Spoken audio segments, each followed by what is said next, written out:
Supreme কোর্টের এক আইনজীবীকে অপহরণের অভিযোগে সাবেক প্রধানমন্ত্রী শেখ হাসিনা, স্বরাষ্ট্রমন্ত্রী আসাদুজ্জামান খান, আইনমন্ত্রী আনিসুল হক, সাবেক আইজিপি AKM শহীদুল হক এবং র্যাবের সাবেক ডিজি বেনজির আহমেদের বিরুদ্ধে আনা অভিযোগ মামলা হিসেবে গ্রহণ করতে নির্দেশ দিয়েছে আদালত। ঢাকার CMM কোর্টের বিচারক ফারজানা শাকিলা সুমু চৌধুরী বাদীর জবানবন্দি রেকর্ড করে উত্তরা পশ্চিম থানাকে মামলার এজাহার গ্রহণের নির্দেশ দিয়েছেন। মামলার নথি থেকে জানা যায়, ভুক্তভোগী আইনজীবী মোহাম্মদ সোহেল রানাকে 2015 সালের 10 ফেব্রুয়ারি উত্তরা পশ্চিম থানার 5 নম্বর সেক্টর থেকে র্যাব সদস্য পরিচয়ে তুলে নিয়ে যাওয়া হয়। 6 মাস নিখোঁজ থাকার পর মুক্ত হন তিনি।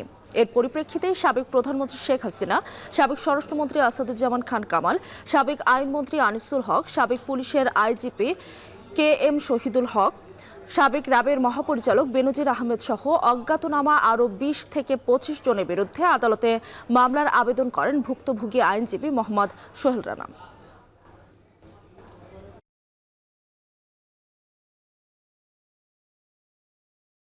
আদালত এটা এজাহার হিসাবে উত্তরা পশ্চিম থানাকে নিতে বলেছে, এজাহার হিসেবে নথিভুক্ত করতে বলেছে। মহাপরিচালক তখন ছিলেন বেনজির আহমেদ এবং পুলিশের IG শহীদুল ইসলাম। 6 মাস 3 দিন, আর অজ্ঞাতনামায় 20-25 জন ছিল। 6 মাস 3 দিন ছিলাম আমি 10 ফেব্রুয়ারি আমি গুম হই।